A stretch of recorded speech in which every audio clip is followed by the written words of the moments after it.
The pages of the scriptures tell us how much good can come from a good action. Let us remember Tobit. He deserved that an angel should protect his son, Tobias, and should teach him how to give sight back to his father. But how many charitable deeds just Tobit had performed without any thought of personal profit, notwithstanding the reproaches of his wife and the dangers to his life. And remember the words of the archangel, prayer and fasting were good things, and almsgiving is worth more than mountains of gold treasures, because almsgiving saves from death, purges every kind of sin, makes people find mercy and eternal life. When you were praying and shedding tears and burying the dead, I offered your prayers to the Lord. I solemnly tell you that my Simon will exceed by far the virtues of old Tobit. He will remain as the guardian of your souls in my life after I have gone. He is now beginning his paternity of a soul, so that tomorrow he will be the Holy Father of all the souls faithful to me.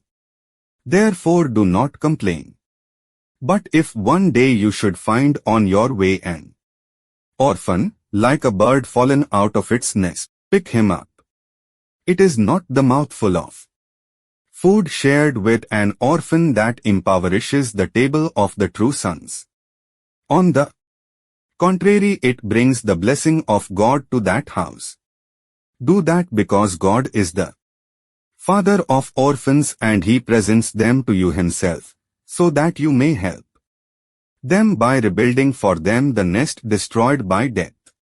And do that because it is prescribed by the law given by God to Moses, who is our legislator, just because while he was a defenseless baby in a hostile land of idols, he found a merciful heart that knelt down to save him from death, rescuing him from the river, freeing him from persecutions, because God had destined that Israel should one day have her liberator.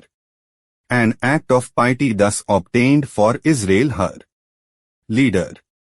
The repercussions of a good deed are like the sound waves, which spread very far from the spot of emission, or, if you prefer so, they are like gusts of wind, which carry far away the seed blown from fertile soil.